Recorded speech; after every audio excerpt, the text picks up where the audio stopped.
Saya mau bawa satu firman Tuhan yang saya minta Bapak dan Ibu, kalau Anda tidak mengerti pun, Anda belajar untuk Anda mengerti firman Tuhan ini, yaitu tentang lapar dan haus akan Tuhan. Ya, saya akan kupas firman Tuhan ini. Kita ambil dari Lukas pasal 10 ayat 38 sampai 42. Lukas pasal 10 ayat 38 sampai 42. Saya akan bacakan. Ketika Yesus dan murid-muridnya dalam perjalanan, tibalah ia di sebuah kampung. Seorang perempuan yang bernama Marta menerima dia di rumahnya. Perempuan itu mempunyai seorang saudara yang bernama Maria. Maria ini duduk dekat kaki Tuhan dan terus mendengarkan perkataannya. Sedang Marta sibuk sekali melayani, ia mendekati Yesus dan berkata, "Tuhan, tidakkah engkau peduli bahwa saudaraku membiarkan aku melayani seorang diri? Suruhlah dia membantu aku."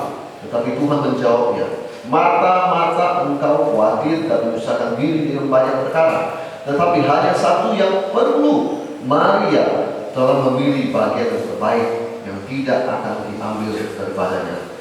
Ini firman Tuhan. Jemaat mungkin sudah sering dengar, tapi hari ini saya akan membahasnya dengan versi yang berbeda. Di ayat 38 dikatakan, Yesus dan murid-murid dalam perjalanan tiba di sebuah kampung. Kampungnya itu di mana? Kampungnya itu di Betania. Nah, lalu di ayat 39 diceritakan bahwa ada seorang bernama Maria. Ya, sebelumnya dibilang ada Marta.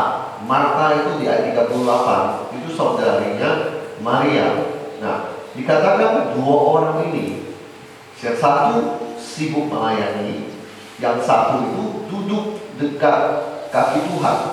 Nah, di ayat 39 dan 40, Bapak dan Ibu akan menemukan ada dua orang dalam kondisi yang berbeda kelakuannya. Yang satu sibuk melayani Tuhan, saya pikir itu tidak salah. Yang satu itu sibuk mendengarkan firman Tuhan. Dia tidak sibuk menonton. Nah, di sini di ayat 42, Bapak dan Ibu kalau menemukan bahwa Tuhan Yesus bilang, Maria telah memilih bagian yang terbaik yang tidak akan diambil daripadanya. Bapak dan Ibu, hari-hari ini saya mau berkata begini, bahwa saya melihat, saya keliling dalam pelayanan saya selama 7 tahun di Kalimantan Barat. 7 tahun saya keliling di Kalimantan Barat. Saya menemukan ada sebuah permasalahan yang bisa membuat iman orang down dan membuat gereja sepi, yaitu ketika orang sudah tidak punya lapar dan haus dengan Tuhan. Dan itu sangat berbahaya. Bahkan yang dulu melayani dan kemudian kok alih profesi, dia mau jadi apa dan sebagainya, itu sangat berbahaya. Bapak dan Ibu, sebenarnya saya mau kasih tahu begini Bapak Ibu, begini. Anda itu harus melihat dari kisah ini di Lukas pasal 10 ayat 38 sampai 42, dan Anda akan menemukan bahwa pada akhirnya orang yang tidak lapar dan haus akan Tuhan, dia merasa dia sudah full tank, padahal masih tangkinya baru setengah, tapi dia merasa dia full tank. Mau jalan keluar dari tempat sawit, dia berpikir tangkinya udah full tank, nah, padahal isinya masih setengah tank. Dan dia berjalan dengan PD-nya. Dan dia merasa saya nggak perlu ke gereja, saya sudah tahu kebenaran. Padahal kalau Anda tidak ke gereja, sudah tidak ada kebenaran dalam dirimu. Kenapa? Karena kamu tidak tahu firman Tuhan. Amin. Amin. Jemaat pasif sekali. Amin. Jangan pasif. Anda harus seperti bensin, kita kasih api, Anda langsung meledak gitu loh. Bayangkan orang itu merasa dia baik-baik saja, dia merasa dia nyaman-nyaman saja. Saya sudah tahu firman, saya sudah dari sekolah minggu dan sebagainya. Dengan baik. Saya saja dalam kondisi sekarang ini gak pernah dalam kondisi saya puas dengan Tuhan. Dengan baik. Gak pernah puas dengan Tuhan. Artinya selalu ada keinginan mau lapar dan haus dengan Tuhan. Apa sih sebenarnya lapar dan haus dengan Tuhan? Satu, saya kasih 3 aja, tidak banyak. Satu, orang yang lapar haus dengan Tuhan tidak akan jauh dari firman Tuhan. Artinya, pagi dan mulai hari pasti dengan firman. Malam, firman. Ada waktu lagi nunggu, tidak sibuk dengan gosip berita yang tidak membangun iman, tetapi firman yang dia cari. Kenapa cari firman? Karena dia lapar dan haus dengan Tuhan. Ada satu ayat bagus sekali. Saya ingat tuh ayatnya ada di Matius pasal 5. Saya akan cari itu. Sebentar, pasti dapat. Nah, Matius pasal 5 ayat 6. Matius pasal 5 ayat 6. Ini Bapak yang pakai ini nih. Berdiri, Anda yang membaca. Matius pasal 5 ayat 6. Baca dengan suara lantang. Berbahagialah orang yang lapar dan haus akan kebenaran, karena mereka akan dipuaskan. Amin. Lapar dan haus dari kebenaran. Kebenaran itu apa? Kebenaran itu ada setelah ada firman Tuhan. Karena firman Tuhan menyatakan itu benar atau salah. Nah, firman Tuhan itu sendiri, Yohanes pasal 1 ayat 1. Pada mulanya ada firman. Firman itu adalah Tuhan.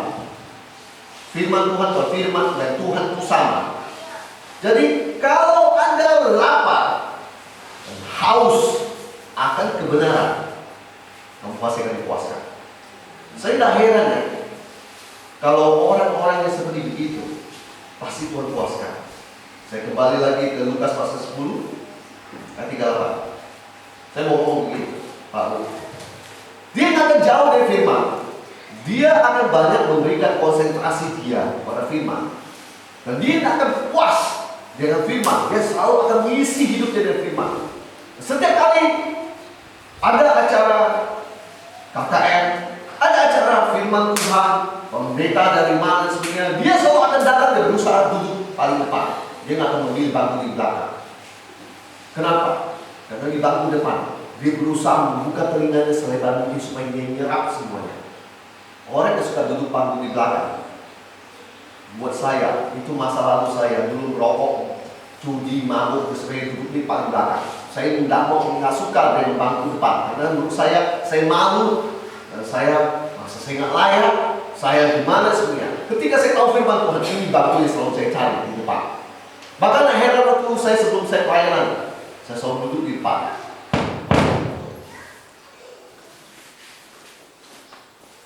Pendeta dari manapun, ketika dia berkhotbah, saya selalu ada dan duduk di paling depan. Sebagai anak muda, sampai semua pendeta dari A sampai Z yang Tuhan pakai lah, kenal dengan saya, karena saya selalu ada di depan situ. Saya selalu duduk. Dia ngomong apa, saya selalu buka telinga saya. Saya selalu punya kerinduan, haus dan mau firman Tuhan.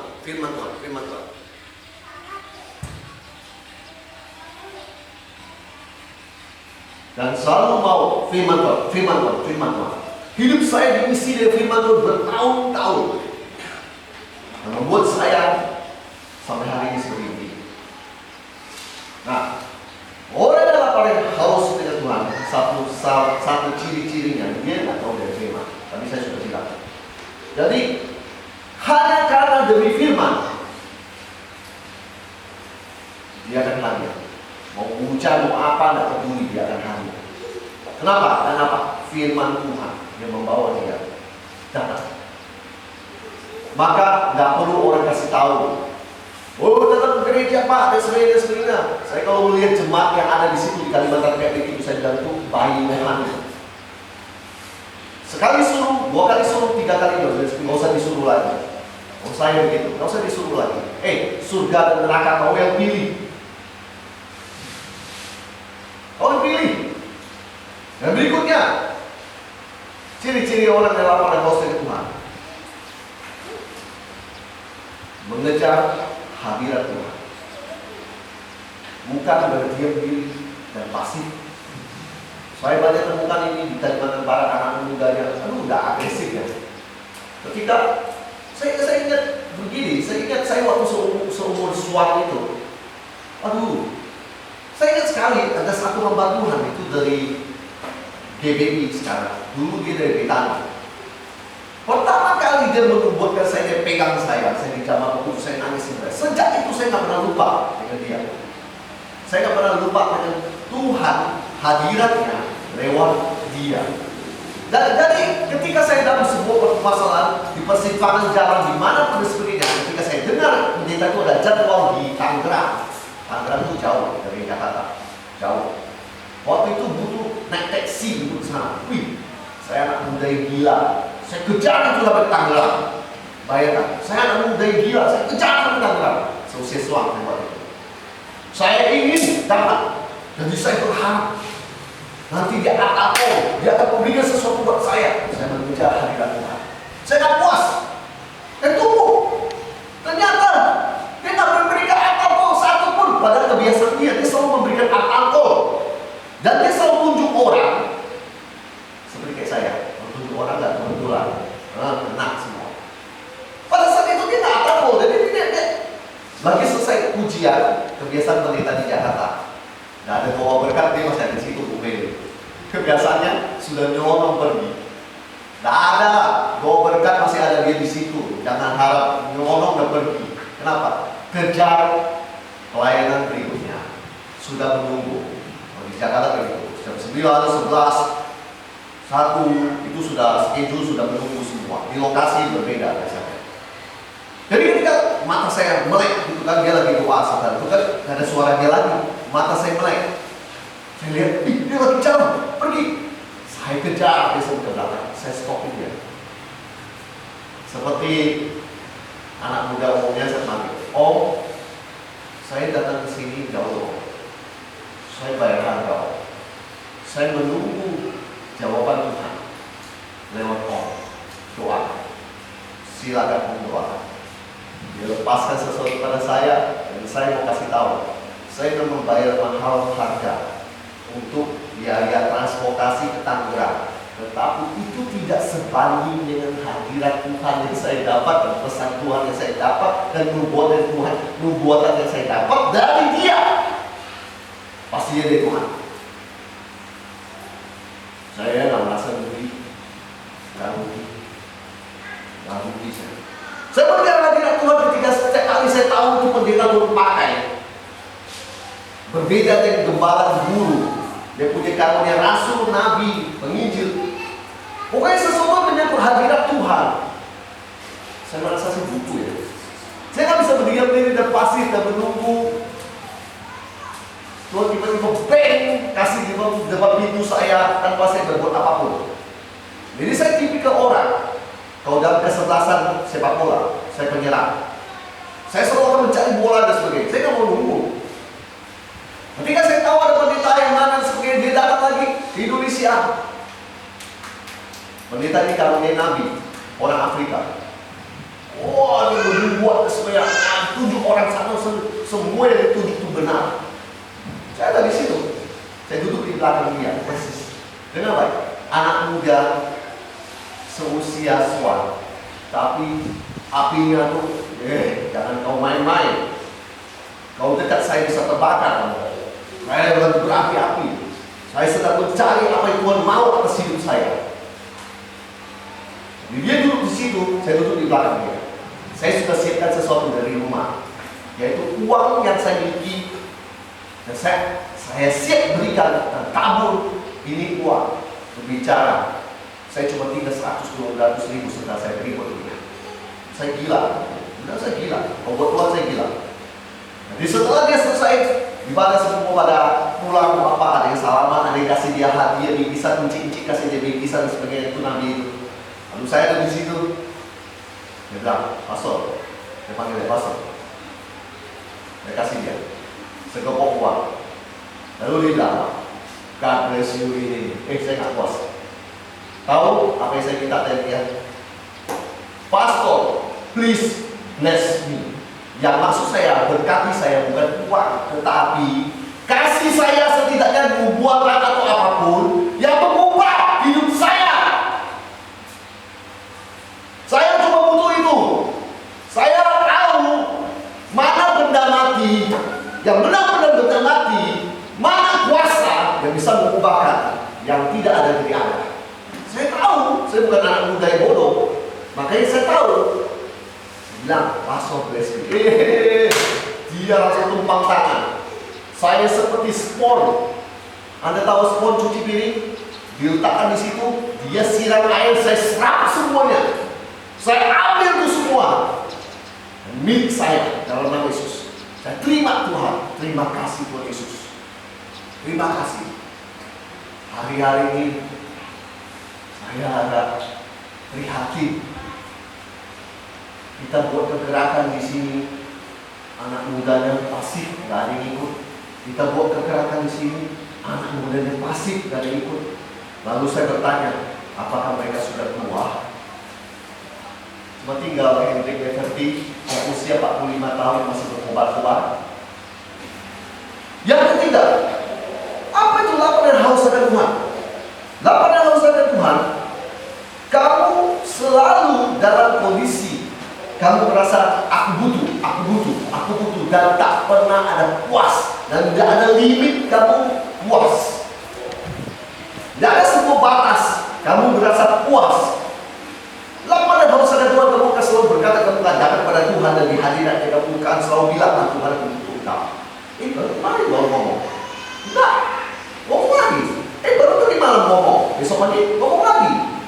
Dan orang begitu adalah orang yang lapar dan haus akan Tuhan. Dia tidak pernah puas. Dia selalu bilang, Tuhan aku mau lebih, bukan lebih ini ya. Pak, bedakan ya. Orang yang selalu mencintai materi selalu akan bilang, berkati aku lebih. Tetapi sedikit orang yang berkata, aku mau mengenal kau lebih dalam lagi. Maaf ya, dari hati kelihatan siapa Anda. Saya bukan menghakimi. Dari hati kelihatan siapa Anda. Kau yang doanya selalu bilang, berkati aku lebih. Bayangkan lagu yang sama dari tahun 2020 sampai 2021, lagu itu terus dinyanyikan. Kapan kamu akan berkata dan doamu, Tuhan, aku mau mengenal Engkau lebih lagi. Tuhan, aku mau tahu rahasiamu lebih lagi. Karena aku duduk di gereja, pendeta ngomong apa saya nggak mengerti. Aku baca firman, aku nggak mengerti. Dan makanya aku bilang, Tuhan, aku mau mengenal Engkau lebih lagi. Bapak Ibu tahu, kalau Anda mau mengenal lebih lagi ibarat saya dan istri saya kalau tidak kenal dia dengan lebih, bisa banyak miskomunikasi, bisa banyak pertengkaran pada hal-hal sepele. Makanya suami istri yang tidak mengenal satu sama lain secara dalam, banyak pertengkaran. Nanti kalau kita ngomong seorang ada tinggi sedikit, dia bilang apa? Marah-marah. Padahal dia menggaya orang Kalimantan begitu kan? Mau ngomong nada tinggi sedikit, dia bilang marah-marah. Kalau orang yang bergaul, dia pasti tahu itu bukan marah-marah Pak. Dia nggak marah Pak. Saya tahu dia. Oh dia bukan sombong Pak. Sebaiknya dia masukkan ini begini Pak. Bapaknya salah pengertian karena Bapak tidak bergaul dengan dia, maka kamu tidak kenal. Hari ini Tuhan mau Anda mengenal dia lebih lagi. Amin. Jangan cuma mau berkati aku lebih. Matius pasal 6 ayat 33. Carilah dahulu kerajaan Allah dan kebenarannya, maka semuanya akan ditambahkan kepadamu. Kalau kamu percaya Matius 6:33 itu, kamu gak usah mikir soal tambahkan aku berkati aku lebih. Itu mengikuti. Saya kasih tahu, itu mengikuti. Prioritasmu apa? Tuhan atau apa? Saya masih ingat waktu di hari pernikahan saya pun,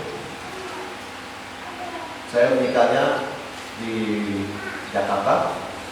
Waktu hari pernikahan saya itu, saya dibawa, saya tahu ibadahnya ada jam 7, 9, 11, 1, 3, 5, 7. Kalau nggak salah 7 kali ibadah. Saya tahu acara saya pernikahan diberkati jam berapa, tapi dengan baik. Saya di hari pernikahan saya jam 7 pagi dari atas hotel, saya nginap di atas hotel situ, saya turun ke bawah. Di bawah ada ibadah. Saya hadir di situ. Pak Bu, bukannya Tuhan lebih mengenal kita. Jadi Anda jangan merasa, oh dia lebih diberkati ya. Bukannya Tuhan lebih mengenal kita. Bukannya Tuhan lebih tahu hati kita. Bukannya Tuhan tahu siapa kita. Amin. Tuhan tahu siapa Anda. Saya berusaha tidak mau meninggalkan ibadah. Saya berusaha tidak mau meninggalkan apa yang Tuhan sudah tugaskan buat saya, pelayanan atau apapun. Saya tidak mau. Saya tetap berpegang. Kalau Anda hari ini tahu firman Tuhan, lapar dan haus akan Tuhan, adalah yang ketiga, selalu butuh dan tak pernah merasa puas. Kamu nanti akan mengalami diberkati oleh Tuhan. Kamu akan mengalami nanti satu, yaitu kamu hidup berlimpahan. Pak, Bu, saya mau kasih tahu, saya nggak pernah puas dengan Tuhan. Saya nggak pernah puas dengan semua yang sudah ada. Orang bilang, Pak, 7 tahun, ya fungsi lagi di Kalbar dan sebagainya. Tapi saya melihat ada satu visi yang lebih besar lagi di sana. Saya mau Tuhan lakukan sesuatu. Sampai saya bilang, kalau orang-orang saya sampai kumpulkan banyak suatu hari itu, kalau nggak bisa sampai terbentuk kegerakan kita, ya mungkin kita akan bikin sesuatu dalam bentuk bangunan. Ya, saya nggak mau sebut itu apa. Pokoknya saya bilang kita mungkin akan bikin sesuatu dalam bentuk bangunan. Bagaimana kamu bisa menahan kegerakan Tuhan, Bapak dan Ibu? Tidak bisa. Kamu gak akan bisa menahan kegerakan Roh Kudus itu bekerja apa? Kamu gak bisa. Saya selalu punya visi satu. Visi itu adalah Tuhan selamatkan banyak orang, bawa banyak jiwa. Orang berkata, Indonesia, khususnya di bagian Indonesia Timur, sudah banyak mengenal firman Tuhan, sudah banyak tahu firman Tuhan. Saya akan berkata, iya, tetapi tidak hidup dalam kebenaran. Memang benar, mayoritas Kristen. Memang benar, mereka banyak sudah Kristen, sudah tahu Yesus sebagai Juru Selamat, tetapi tidak hidup di dalamnya. Tidak hidup dalam kebenaran. Natal membludak gereja. Di hari biasa sepi, di pejabat kudus ramai juga. Itu yang terjadi. Orang masih berani-beraninya habis ibadah merokok di depan gereja. Sampai saya turun, orang Kalimantan yang berani turun. Bayangkan, kan waktu itu ada satu orang yang di sini, Pak. Siapa itu? Bapak ya? Bapak dari mana? Flores. Bapak tahu Sumba? Saya lihat orang itu, saya langsung turun. Saya nggak kompromi. Dari dulu memang sifat saya begitu. Mau di tanah orang dan sebagainya. Saya cuma tahu saya bawa satu otoritas, Yesus. Saya hidup benar. Kamu gak akan bisa menyentuh saya. Saya tegur. Saya gak suka. Kalau kamu mau merokok, mau macam-macam, mau menangkan Tuhan, lihat aja kamu jadi apa. Saya mau kasih tahu, saya sangat bersyukur kalau hari-hari ini ada orang yang hidupnya dia selalu merasa dia butuh Tuhan, butuh Tuhan, butuh Tuhan, butuh Tuhan, butuh Tuhan, dan tak pernah puas. Di mana ada hadirat Tuhan datang, di mana ada firman Tuhan datang, di mana ada hal-hal menyangkut sesuatu yang mau dinyatakan, dia selalu akan terbuka lebar. Kenapa? Terbuka lebar. Kenapa Yesus berkata, lihat aku berdiri di depan pintu dan sedang mengetok pintu. Kalau kamu buka, intinya masuk ke dalam, maka dengan bersama Tuhan. Kalau tidak buka pintu, Yesus itu tidak masuk. Bapak dan Ibu, sekarang saya mau kasih tahu Anda, apa itu maksudnya.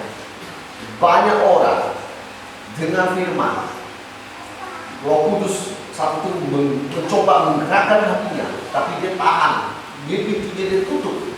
Tuhan sebenarnya mau merubah hidup dia, tapi dia tak izinkan Tuhan untuk menyentuh bagian-bagian yang sensitif dalam hidup dia. Maksudnya bagian sensitif itu menyangkut masalah uang lah, masalah apalah, masalah karir lah. Bapak dan Ibu, kalau kegerakan Tuhan sudah mulai menyentuh dan mendobrak pintu Anda berulang kali, jangan ditahan harusnya. Harusnya kamu seperti firman Tuhan itu, kau buka pintu hatimu lebar dan kau biarkan Tuhan bekerja. Pada saat kamu buka pintu, mungkin kamu nggak tahu Tuhan habis ini Tuhan mau aku apa? Tuhan mau aku kerjakan apa? Tuhan mau aku hidupnya gimana? So buat saya paling simple. Berjalan bersama Tuhan, kamu nggak perlu tahu kemana dia mau kamu pergi. Satu hal, Immanuel, dia menyertai kamu. Udah gitu aja. Gak usah tahu tujuannya mau kemana. Makanya saya mau bilang juga, kalau Anda yang hari ini ada di sini, ada yang melayani mimbar di sini, Saya sudah lihat mimbar ini bertahun-tahun dan saya pelayanan di sini. Anda lihat mimbar ini, dan Anda tahu pelayanan ini semua bisa berjalan karena ada kasih dari Anda untuk Tuhan. Anda melayani di sini. Tetapi kalau suatu hari Anda bilang, saya mau jadi polisi lah, saya mau jadi tentara lah, terus Anda pergi. Anda tinggalkan satu ruang kosong di sini. Ada lagi yang nanti bilang, oh saya mau jadi apa, saya di Pontianak saja, saya mau kemana. Anda tinggalkan lagi tempat kosong lagi sini. Dan kemudian tinggalkan lagi tempat kosong di sini. Akibatnya gereja kosong. Nah gampang ya, hidup dan panggilan Tuhan. Yang melihat saya lagi tahu ya, dia yang saya maksud. Memang gampang hidup panggilan Tuhan. Saya bayar harga saya buat Tuhan bertahun-tahun. Kemudian pikir gampang, bawa koper dari satu tempat ke satu tempat. Kalian pikir, wah Pak Evangelis Hendrik menikmati sekali. Apa yang menikmati? Angkat koper tinggal lagi ke tempat lokasi lain. Yang paling menikmati, kamu duduk di pantai, di hotel mewah, ada pelayan kau tinggal panggil. Bro, minum ini, datang. Sambil ngobrol bercengkrama dengan istri, mau apa sekali. Itu paling enak. Itu koper nggak merasa berat gimana. Tapi saya juga tetap enjoy. Cuma saya mau bilang, kalau kamu mau hidup panggilan Tuhan, kamu pasti diberkati. Yang tidak hidup panggilan Tuhan, tidak diberkati.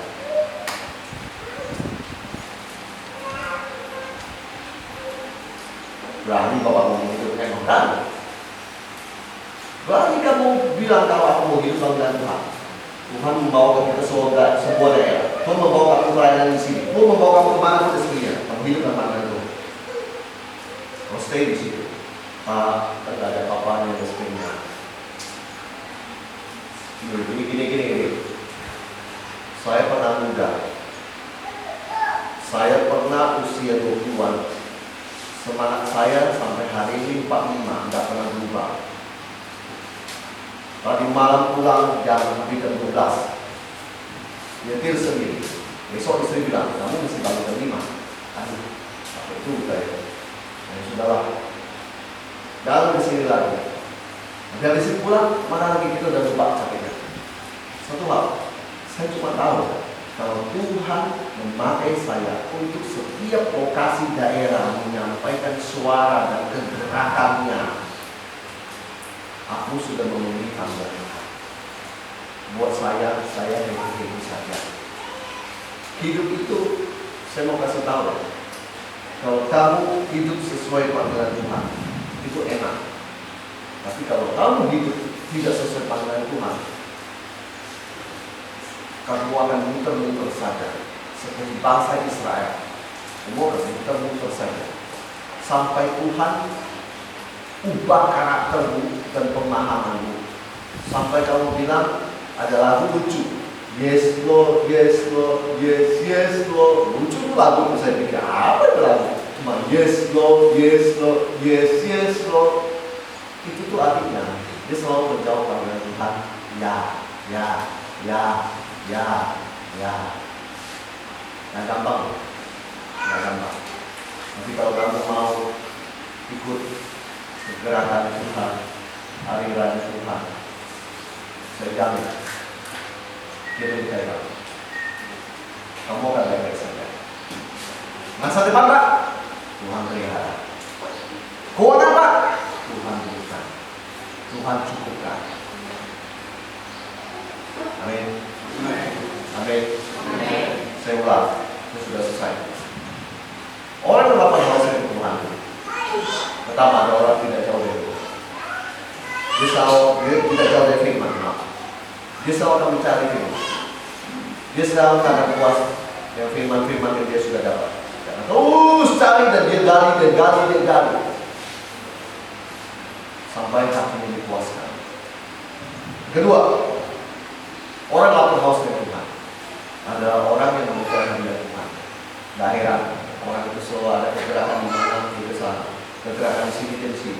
Makanya dia tahu apa yang Roh Kudus mau kerjakan hari-hari ini. Bukan berdiam diri, pasif, tetapi aktif. Seperti bensin, kena api langsung menyala. Hari-hari ini saya bilang, kamu harus mengejar hadirat Tuhan. Oh Pak, hadirat Tuhan bukannya ada di dalam diri kita, ada di mana kita berdoa dan sebagainya. Yang saya maksud itu, di mana ada kegerakan Tuhan, kamu hadir di situ, kau pasti dapatkan itu berbeda dengan yang kamu berdoa sendiri itu. Pasti berbeda.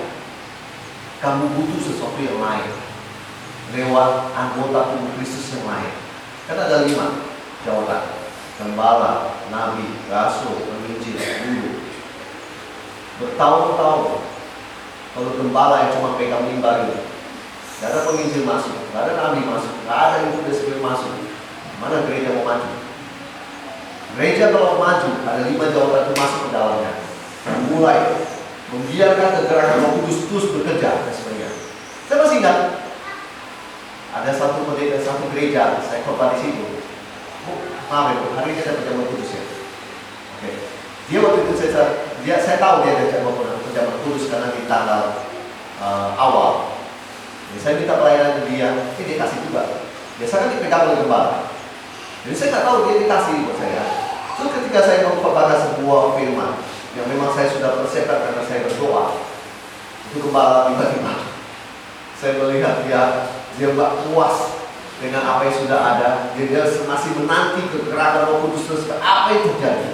Pak Bu, ada nggak bisa statis? Kita bikin aturan penata lain apapun dan sebagainya, kita bisa lah bikin. Tapi kegerakan Roh Kudus kalau sudah masuk, Anda tidak membuatnya bisa membuatnya terkotak-kotak dan sebagainya. Anda justru membiarkan itu semua mengalir dan Anda terima dari Tuhan. Tuhan mau katakan apa? Mungkin selama ini Tuhan mau katakan sesuatu karena ada batasi, maka susah. Tetapi saya juga bilang, memang kita harus tertib, kita atur semua. Nah, waktu itu saya lihat gembala itu, dia sangat diberkati. Saya lihat dia itu, dia yang pas apalagi dia angkat tangan. Saya melihat dia yang merasakan jamaah Tuhan. Dia yang sendiri yang berkata di mimbar, dia yang diberkati.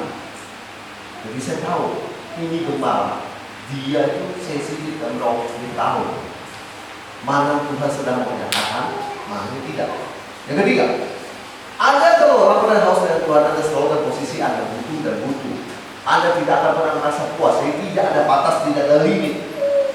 Kamu akan membiarkan Tuhan kalau mau bekerja dan silakan Tuhan kerjakan. Kamu nggak akan membatasi Tuhan cukup pakai saya sampai di sini saja. Oh ya kita pakai jangan. Oh nggak bisa. Tuhan mau pakai kamu sampai batas limit manapun. Kamu harusnya adalah bejana. Bejana itu berarti suka hati Tuhan. Tuhan mau isi kamu 50 liter, 100 liter, terserah dia mau isinya berapa. Jadi kondisinya selalu butuh dan butuh, tidak pernah merasa puas. Saya minta pemain musik stand up.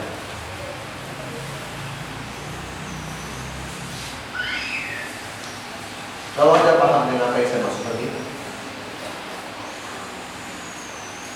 Anda nggak akan berhenti mencari Tuhan. Anda nggak akan pasif. Anda nggak akan dalam posisi Anda selalu duduk dan nunggu. Tetapi kalau sebulan kamu tidak mendapat pewahyuan dari Tuhan dari manapun, kamu akan ngejar. Kamu akan cari. Kamu akan minta, mana Tuhan bertunjuk buat saya. Saya punya mentor di Amerika. Orang bule, usianya 80 tahun. Saya kenal dia sudah lama. Dia lah yang membuatkan saya. Bahwa Tuhan akan pakai saya. Jadi dia cerita masa lalu saya, masa sekarang, dan masa akan datang. Saya butuh waktu bertahun-tahun lost contact, tidak tahu ini orang ada di mana, sampai sekitar 7 tahun kemudian, atau berapa tahun kemudian saya temukan namanya di internet dan saya cari dia. Sampai suatu hari dia balas saya, jadi orang ini menganggap diri. Ya akhirnya sampai hari ini kan. Dalam beberapa hal, karena saya nggak pernah puas, kalau saya sudah dapatkan dari Tuhan begini, saya selalu akan datang dan bilang, do you have any message for me? Kau punya pesan apa buat saya? Dari Tuhan ya? Dan dari kamu? Dari Tuhan. Dia selalu, ya, wait a second, tunggu sebentar. Jadi dia nggak akan pakai langsung ngomong, kamu akan begini-begini, kadang-kadang. Dia selalu bilang, wait a second. Artinya dia butuh waktu berdoa. Dia berdiam diri sebentar. Dia berbahasa roh. Dia dikasih pesan. Salah satu pesan yang dia kasih adalah, jangan ke Kalimantan, tempat biasa kamu pergi itu, di bulan April sampai dengan Juni. Bapak tahu, pada saya memang berencana 2021 ini saya ada di jadwal di Desember dan saya ada jadwal di April. Itu sudah masuk ke agenda saya. Tetapi karena Tuhan, saya cari terus suaranya, saya kejar hadiratnya. Saya dapat tuh suara dari mentor saya, suara Tuhan. Jangan kamu ke situ. April sampai Juni. April dan Juni adalah corona sedang puncak-puncaknya di Sintang, di Kartosmu, dan beberapa tempat lainnya. Biasa tujuan saya habis dari sini Sengat Pemilang pasti ke daerah sana. Bukankah Tuhan melindungi saya? Bukankah Tuhan melindungi saya? Bukankah Tuhan memberikan berkat buat setiap orang yang mengejar hadirat? Saya nggak tahu apa yang terjadi dengan April sampai Juni. Tetapi saya sudah lalui di Jakarta dan melihat pasien corona di rumah sakit sana membludak. Yang tidur di tepi lorong-lorong rumah sakit itu banyak. Yang berteriak-teriak itu banyak. Gak sempat dipegang oleh perawat, saking banyak. Yang mati juga banyak. Tapi Sintang juga saya dengar hal yang sama. Tuhan itu melindungi. Dan dia tidak permalukan saya dan istri. Kami gak bisa satu-satu. Jadi kalau kami selalu menyangkut dua orang, saya dan istri saya. Jadi kalau saya selalu minta sama Tuhan kalau sehat, dua-duanya sehat, gak bisa salah satu pincang, saya butuh dia, saya gak bisa. Saya juga mungkin gak punya kekuatan untuk merawat dia. Kayak saya bilang, Tuhan, dua-duanya harus fit, bagus. Saya buktikan dengan suara. Satu juga ketika saya mau berangkat ke Banyuwangi, Jawa Timur, Tuhan kasih saya lihat peta itu. Jangan mau pergi ke sana. Saya cuma taat. Ya Tuhan. Terjadi apa? Banyuwangi penuh orang kena COVID. Tuhan adalah salah. Kita yang kurang peka. Ya, Tuhan adalah salah. Kita yang kurang peka. Saya membatalkan ke Banyuwangi, kasih tahu ke teman saya. Saya dari Surabaya, saya nggak mau ke Banyuwangi juga. Saya stop sampai di Surabaya, saya pulang. Dia bilang, udah terserah apa aja. Dan ternyata teman, ada sesuatu di sana. Saya lihat berita, jadi kejar selalu hadirat Tuhan. Jangan pernah puas. Rahasia demi rahasia alam kehidupan akan terbuka lebar buat kami semua. Sebab Dia Tuhan, kamu manusia tidak akan tahu 1 tahun perjalanan, 2 tahun ke depan seperti apa. Dia yang tahu, Dia yang pegang kendali. Memasuki tahun 2022, ingat, kalau kamu cari Tuhan, kamu akan baik-baik saja. Tapi kalau kamu cari duit, kamu pasti bermasalah. Kamu cari Tuhan, kamu akan dapat perwakilan dari Dia. Apa yang terjadi, apa yang terjadi, dan kamu sudah siap secara keuangan, terlebih secara mental. Karena manusia kita lemah, makanya saya bilang siap mental hadapi itu semua. Glory to Jesus.